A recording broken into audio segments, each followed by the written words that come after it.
Well, it's my pleasure to introduce Christine Lagarde this morning, the Managing Director of the International Monetary Fund since 2011, and about to embark on her second term in that role. It was just confirmed in February that she will serve a second 5-year term. She's ranked the 5th most powerful woman in the world by Forbes magazine. I can't really think who the other 4 could be. Let me start, Christine, with a question about the world economy. The IMF is about to unveil its latest projections. I think it's fair to say that in the last few years, they've tended to be revised downwards rather than upwards with an alarming pattern. Can you tell me that just for once you're going to revise the projections upwards? Nope. I was afraid you might say that. I mean, just to reflect on what that implies, the last time the IMF did this, the forecast was for the US economy to grow at 2.8% this year, but for that number to go down until it's actually below 2% by 2020. Is that still the story? Well, the story is, as you said, that we are likely to revise downward a little bit. But that's in a way the good side of things, because it means that we have some growth, the recovery is continuing, and it's pretty well sort of balanced across the globe.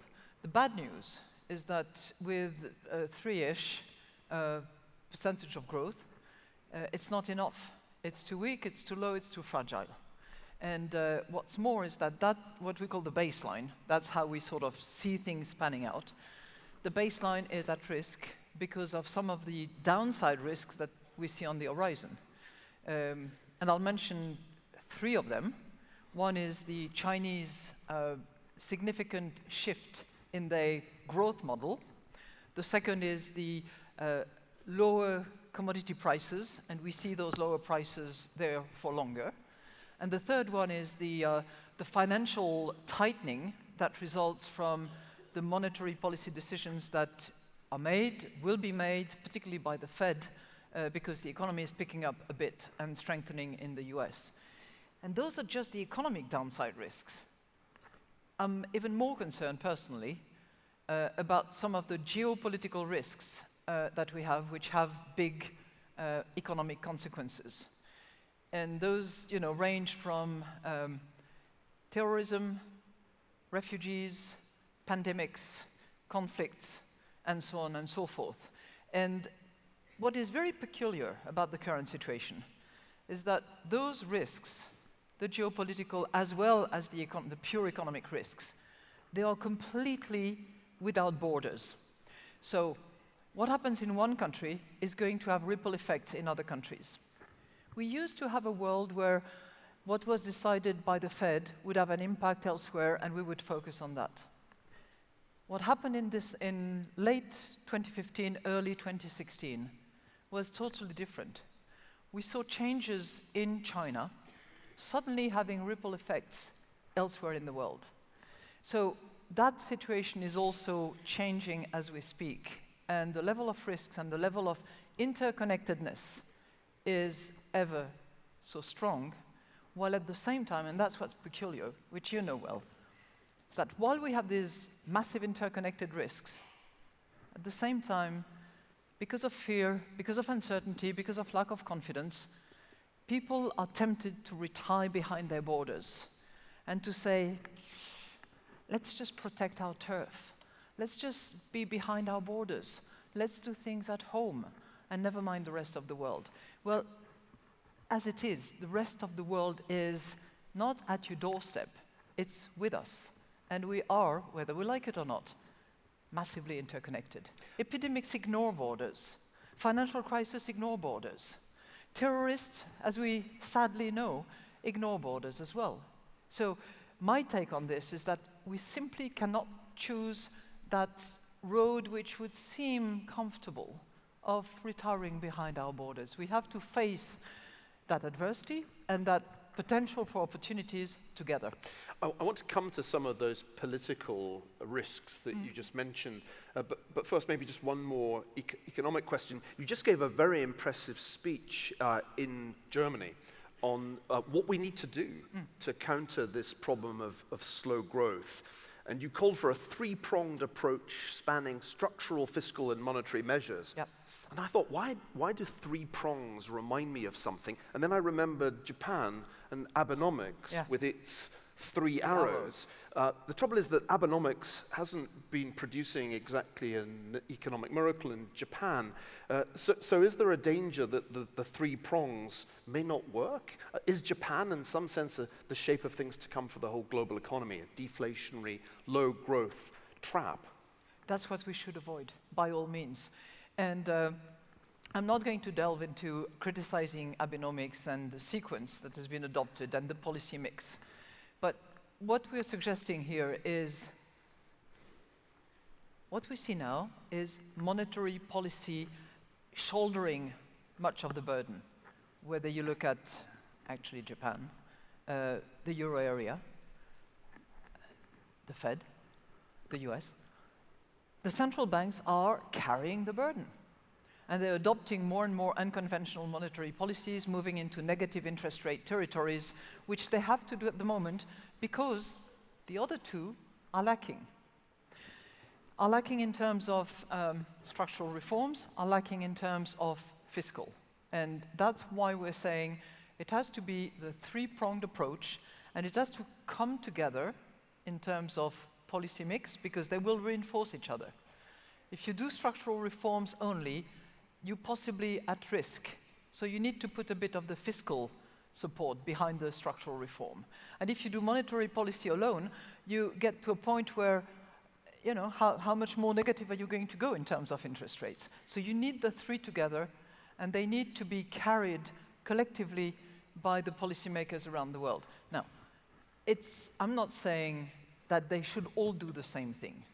If there is one thing we learned from the financial crisis, is that each and every country has its specificities, has its growth model, has its characteristics, its level of development in the development scale, its level of income, and everything has to be tailored for each of those elements. But that's the effort that needs to be put in place. And that's why we sent very strongly a message: get it done together, and do it now. In January, at the time of the Davos World Economic Forum, there was a lot of talk about China really crashing. You may remember George Soros' interview. And then there was an argument that China was about to make a huge currency move. And that sort of went away after the Shanghai meeting of the G20. Has there been some kind of quiet accord to avoid currency instability? Or is that reading too much into what markets have done since then? You know, I don't believe in that theory of the quiet accord behind curtains and in dark, smoky rooms. I don't think so. What I think is that the Chinese policies have been massively misread, misinterpreted. I think there were quite a few funds, particularly hedge funds, that had shortened China, and were certainly hoping that China would move in the direction of crashing, of depreciating massively. Didn't happen, so some people must have lost a bit of money in the process. But what I understand from the Chinese policies is that they want to move gradually towards that multi-layered change, which implies, you know, moving from being massively export dependent to being much more domestically based, to being very manufacturing oriented to being more service oriented, and moving in terms of monetary policy and exchange rate policy from being very heavily controlled to moving gradually, but I think gradually matters in what I'm saying here, to a more market-driven mechanism. Now this is a huge shift, massive change, and they're going to do it gradually over time. I don't think that they want any depreciation of their currency that would affect stability. They want stability at home and around as well. So in terms of exchange rate regime, for instance, they will move smoothly. let's turn from China and economics to something which is the reverse of smooth, and that's the refugee crisis. Yeah. I want to get a picture up behind us for the audience to see if the producers could cooperate. This is a picture of you visiting the Zatari refugee camp in Jordan a year and a half ago. I know it made a huge impression of you, and I'd love you just to tell us a bit about your experience there and maybe a little bit about the other people in this picture. Yeah, it was a very moving experience, and you know, when sometimes I have my economists putting all these charts and tables and modelizations and all this, you know, heavy-duty economic work, I always have this woman in the back of my mind, because she held my hand for a long time, and she didn't speak English, but she had somebody from her family actually who could interpret. And when I say her family, it was probably one of the two last survivors of her family, because she had lost husbands, sons, and many relatives in Syria. And she said to me, she said, "I want to go home." So I asked her what she had left at home and what home meant for her, given that she had lost relatives and husbands and sons. And she said, "Nothing."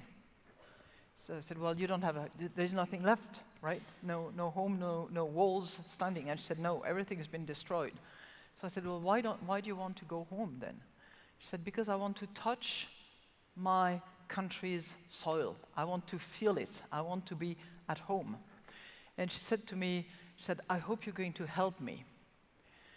And, you know, that's eventually one of our many missions, to restore stability, to help with the economy, so that once peace has returned, which unfortunately, you know, I cannot do much about. This is not the mission of the IMF. Last I heard, you don't have a navy or an air force. No, no. But once peace has been restored, which is a precondition to any economic revival, then clearly it will be our duty, together with international organizations like the World Bank, like other development banks, and the friends and neighbors of that country, to actually help it get back on its feet and realize her dream, which is to go home, touch the ground of Syria, and rebuild with what she, you know, what spirit she has then. Let's face it, peace is not about to come to Syria anytime soon, and in that sense, the IMF has to cope with a present problem, the refugee crisis outside Syria. And that's a crisis that, as everybody in this room knows, has now reached into Europe, has presented Europe with a huge new challenge just when it had got its currency crisis behind it. Yeah. More than 1 million people entered Europe last year. The flow of refugees continues, not only of refugees, but also of migrants. They're not all coming from Syria. It's an extremely confused picture, I think. And you've just been in Germany, which has in some ways become the target destination for people who don't want to go home to Syria, at least not until it's at peace. Yeah.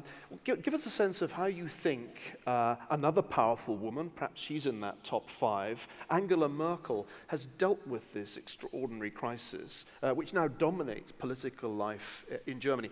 Did she do the right thing, in your view, when last year she essentially said, "We can do it, we can absorb this many refugees and migrants"? Yeah, she said we can manage. Wir können es schaffen. Yeah, exactly. Well, I want to pay tribute to her, because I think that she has taken, at that time, yes.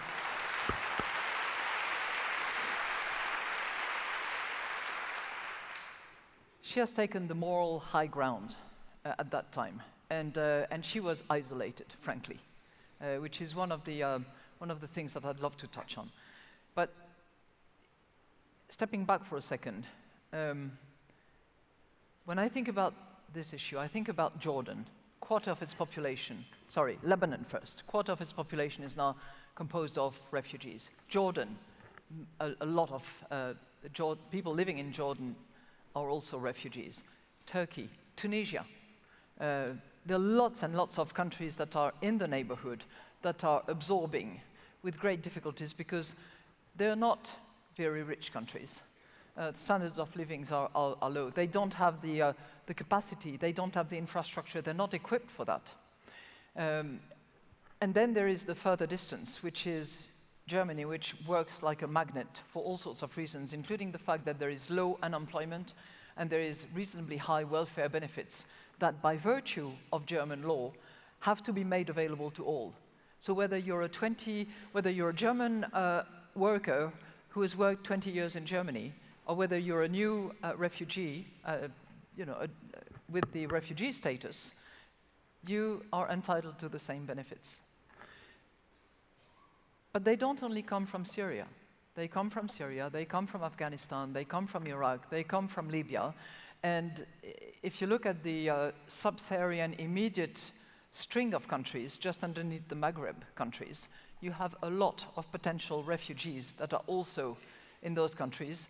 Many of them are affected by the likes of Daesh, Boko Haram, and others of the same caliber. So it's a humanitarian issue first and foremost, but it has a magnitude that gives it an economic dimension that people need to understand.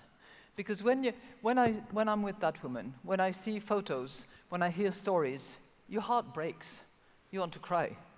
And I remember being in this G20 meeting in Turkey, and when we all saw the picture of that little lad with his red t-shirt and navy blue shorts, we all cried. But what we need to do is to actually focus on what will work, what can help. What can help, obviously, is to settle peace. That's first and foremost. Second, help with the economics on the ground so that those people who live there have hope of rebuilding their house, finding their life, getting a job, and having economics that can actually sustain them. Failing that anyway, what we need to do also is to help out with the refugees. And this is what Chancellor Merkel has understood early on. And they're doing their best. They've suddenly, in a matter of a few months, absorbed 1.2 million refugees, whereas they were used to 100,000, a little more than that on a regular basis. And it can actually deliver potential results. But it requires a huge effort, a huge financial and fiscal effort on the part of those countries that do it. As I said, any refugee in Germany is going to be attracted by the welfare package that is available to any German, non-German alike. The key thing is to make sure, and we have examples of successful results in countries like Denmark, like Sweden, for instance, which have received also refugees, but not in the same amount, that some policy actually work. If you lower the barriers to the job markets, if you facilitate, temporary work entry, if you help with the housing, if you significantly support their language skill training and acquisition, then it has the potential to succeed. And again, back to my economists who are doing all this work of modeling and figuring out what has been done elsewhere, there is an upside in terms of potential growth of about 0.2% on an average in the EU and in the Eurozone, and 0.5% for Germany alone. So although that may sound a little bit smallish, yet in a country which has growth of about 1.5%, right, if suddenly you increase it by 0.5, you reach a much higher level. And although this should never be, I think, the motivation, but in countries where there is aging, there is shrinking of the working population, actually putting in place the programs that will attract and train and help and integrate people who are prepared to stay because they have no option, I think is the right economic choice. But it should not be the ultimate reason. The ultimate reason is humanitarian. One final one, and then I'll be quiet. They want to hear you, not me. It's true. There can be, interestingly, some sort of hidden benefits that we don't yet understand. And I was with Chancellor Merkel yesterday, not yesterday, the day before yesterday, and we had dinner together. And she was talking about certain things that I had no clue about. She was explaining to me how, historically, the Länders and the federal state in Germany did not really want to share too much information too much data about people, because they have this, a bit like in this country, you know, what the states is entitled to is the states, and what the federal level is entitled to is the federal. But because of the refugee situation, because everybody wants to understand who is doing what and where and who is paying what to whom, suddenly there is willingness to actually share information, reconcile databases about everybody, not just the refugees.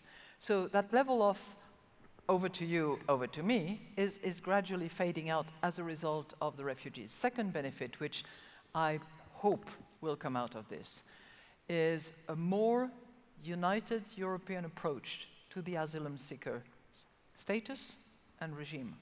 And this currently, you know, is defined by the Dublin Agreement, by the Schengen agreements, and it's not satisfactory.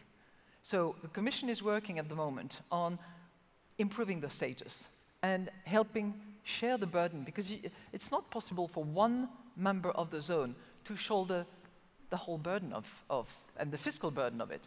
So it has to be shared, and that's hopefully what we will see. There will be, you know, disputes, trepidations. Some will say no over my dead body, but they will have to move in that direction. And as often with Europe, it's going to be gradual, cumbersome, laborious, but hopefully something positive will come out of it. Does all this make life more difficult for Greece? And we've almost forgotten about Greece. It used to be on the front pages every year. Well, I'm glad, and I expect it came up in your dinner with Chancellor Merkel. A lot of the refugees, in fact, an overwhelming number of them, go through Greece to get to countries like Germany. And this is placing a strain on an already strained economy. It's become something of a political tussle, hasn't it? The implications of the latest crisis for Greece. Could you tell us a little bit about what's been going on with these WikiLeaks documents? There's some people who are saying that the IMF is going to be putting pressure on the Germans to try to reduce Greek debt. That means putting a pressure on your friend, Chancellor Merkel. It's a murky story. What's really been going on there? Well, it's, you know, there has been no change and no significant news actually coming out of this. We've always, since the last July agreement that was reached between Greece and its euro area partners, we've always said two things, very simple. We said that country needs to reform, and second, its debt burden is too heavy. And for it to walk on two legs and to be independent and sovereign in full-fledged, those two issues need to be addressed. Now, one clearly depends on the Greeks themselves. They need to reform. They need to look at their pension scheme, which is going right into the wall as it is structured at the moment, and they know it. And they need to, you know, instead of focusing on a couple of issues at the higher end, they need to have a broader view of, for instance, their tax base. They need to go after tax evasion, big way, and there is work to be done there. But on the other hand, the Europeans have to be sensible about how much debt burden a country can carry going forward, and whether it's by way of extension of maturities, of reducing the interest rates. The burden of that debt needs to be reduced for the country to actually continue. That's what we've been saying, and we haven't changed our view in that respect. The negotiations going on, we're taking a very sensible view of what is achievable, what should be done, and I hope that we will make progress in the next few weeks. We're almost out of time, and I want to try and cram in two more questions. So a really short answer to the next one, if you can. Are you worried about Brexit? Are you worried that Britain is going to vote to leave the EU and cause a financial crisis as well as a political crisis? This is not far away. June 23rd is the date of the referendum. Is this a big worry for you and the fund? Yeah, the risk of Brexit is a worry. It's a worry because it's uncertainty, it's apprehension. The outcome of any new regime is totally unknown, and it's a worry.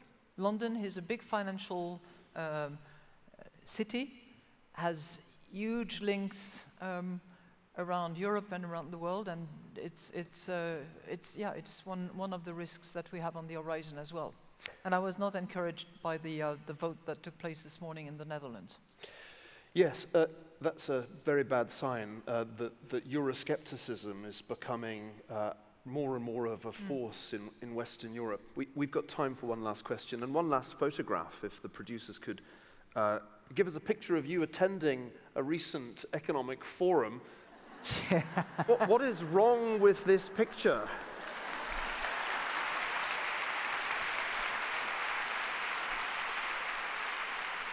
23 of 24 members of the IMF's board of directors are men. You're even being interviewed by a man at this conference. I want to ask you if you see any hope. It seems as if the world is going the wrong way. There's a kind of nasty macho streak in politics, not only in this country, but I see it in many other countries. Leaders who seem to make the most of their masculinity in usually a somewhat embarrassing way. You said in an interview recently that for a woman to get to the top, you need, quote, skin as thick as an old crocodile. I don't find that encouraging. Can you give the women in this audience some hope that you can get to the top without crocodile skin? Well, I regret to say that the crocodile skin is unfortunately a sine qua non for a period of time. But then I very much hope that we can take off the crocodile skin and be normal human beings without having to shield against, horrible attacks, below the belt punches, and all this crappy stuff, frankly, that abound at the moment.